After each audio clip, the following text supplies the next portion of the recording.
नमस्कार दोस्तों, आप देख रहे हैं एमपीटी न्यूज से।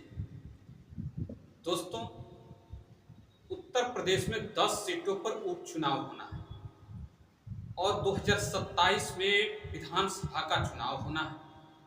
और इसी बीच इतनी भयानक और इतनी बड़ी खबर निकल करके जो सामने आ गई है, जिसका जो कि सोच और विचार था वही जो हो रहा है। दोस्तों, इस दोनों चीजों से पहले इलाहाबाद हाई कोर्ट ने 69,000 शिक्षक भर्तियों पर स्पष्ट रूप से बातें रख दिया है सामने।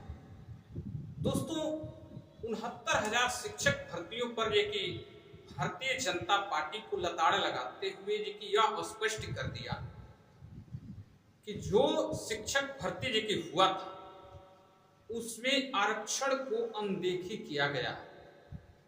आरक्षण विरोधी यह मामला अब क्यों कि होता है, यह की बातें आपको सोचना और जानना जरूरी है। क्यों? क्योंकि क्या आपको लगता है कि आपके ही समाज से ज्यादातर की केंद्र की सरकार हो या स्टेट में भाजपा की सरकार हो, उसको आप ही के कास्ट आप ही के समाज से ही ज्यादा दुश्मनी है, जो ऐसा बार बार किया जा रहा है। दोस्तों, यह मामला है समाजवादी पार्टी की तरफ से। समाजवादी पार्टी 1 लाख शिक्षकों की भर्ती किया था, उसके बाद से यह मामला चलते रहा, कोर्ट में पहुंचा। तब तक कि उत्तर प्रदेश में भारतीय जनता पार्टी की सरकार बन चुकी थी। अब सरकार के सामने था कि 1 लाख कुछ हजार की सीटों की भर्ती किया जाए, और उसको भारतीय जनता पार्टी की सरकार ने बोला कि हम 1 शिफ्ट में नहीं कर पाएंगे, हम इसको 2 शिफ्ट में करेंगे। एक 69,000, एक 68,000, 2 शिफ्ट में किया गया। और जो 69,000 शिक्षकों की भर्ती है उसमें आरक्षण को अनदेखा कर दिया गया। बिल्कुल आरक्षण पर ध्यान नहीं दिया गया और ऐसे लोगों की नियुक्ति की गई जिसको आरक्षण की जरूरत नहीं थी। बाकी लोग कहां जाएंगे, इसका जवाब कौन देगा? और वो मामला जब सामने आया है तो फिर इस पर बातें दूसरे मूड से होनी ही जरूरी है। अब इस चीज को लेकर के चंद्रशेखर आजाद उर्फ रावण ने 11 सितंबर को दिल्ली में एक जन समूह को संबोधन करने का अनाउंसमेंट किया है। तो इससे कि फिर घबराने की क्या जरूरत है? इसमें दिक्कत क्या है? क्या आप लोगों ने चंद्रशेखर आजाद रावण को जेल में नहीं डाला था? उसके नाखून नहीं खींचे गए, उन पर गोलियां नहीं चलाई गई? क्या नहीं किया गया? जो आज आपके सांसद में खड़े होकर और वो व्यक्ति ग्रस्ता है, वो व्यक्ति अपनी बातें रखता है, तो उसकी आवाज को दबाने का निरंतर प्रयास किया जा रहा है। क्यों किया जा रहा है? इसका जवाब हमें मिलना चाहिए, आपको भी मिलना चाहिए। दोस्तों, इस पर 69,000 शिक्षक भर्ती और SC/ST आरक्षण के मामले में जब चंद्रशेखर आजाद ने ट्वीट किया, तो उस ट्वीट में एक बातें निकल करके सामने आई। एक व्यक्ति ने कमेंट किया कि हमें सभी SC/ST वर्ग के लोगों को शांतिपूर्व की बात कही जा रही है कि शांतिपूर्व लाखों की तादाद में सड़क पर उतरकर इसका विरोध करना चाहिए।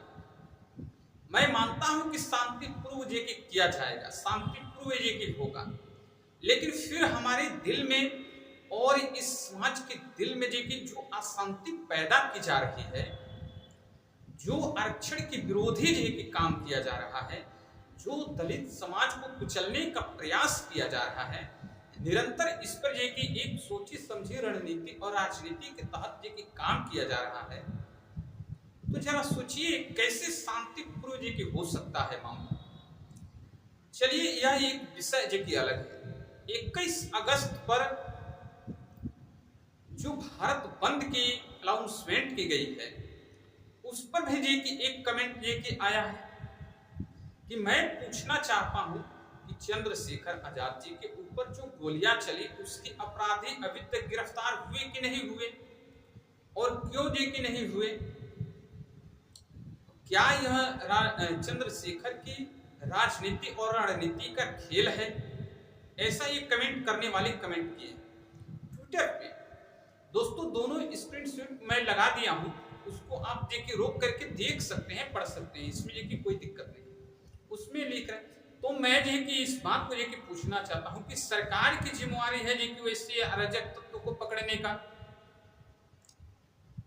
कोई कंप्लेन करता है तो फिर ये कि कंप्लेन भी करे और स्वयं जाके पकड़े, तो ये कहां तक ये कि हद बातें सही हो पाएगी। साथ ही साथ ये कि इसमें सुश्री मायावती जी का भी ये कि एक ट्वीट आ गया है, वो आरक्षण जी की 69,000 शिक्षकों भर्ती आरक्षण अनदेखी पर, इस पर भी ये कि आप एक नजर जरूर दीजिए।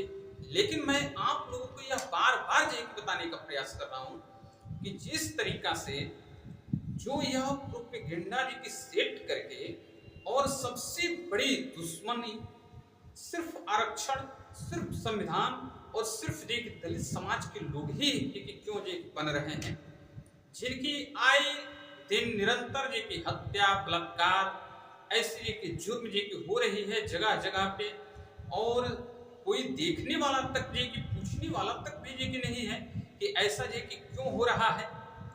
तो क्या जी कि आप अपने समाज का आप जी की बात जी की रख रहे हैं, तो क्या जी की गलत है। दोस्तों आप लोग को लगता है कि यह बातें जी की सब फिजूल की है, तो कोई दिक्कत नहीं है, आप हमारी वीडियो को ना ही लाइक करें ना ही चैनल को सब्सक्राइब करें। लेकिन आपको जब समझ में आए कि वास्तव में यह सब चीजें जी की आपके साथ जी की घटित घटना जी की हो रही है एक सोची समझी रणनीति की तरह, तो आपको जरूर इस पर की आवाज उठाने की जरूरत है, अपने की बात रखने की जरूरत है। आप दोस्तों हमें कमेंट में यस नो का जरूर जवाब दीजिएगा कि क्या जो चंद्रशेखर आजाद करने जा रहे हैं इसका आप सपोर्ट कर रहे हैं या उसका बहिष्कार कर रहे हैं, या फिर आप यह सब चीजें होने देना चाहते हैं। जरूर हमें बताइएगा। धन्यवाद।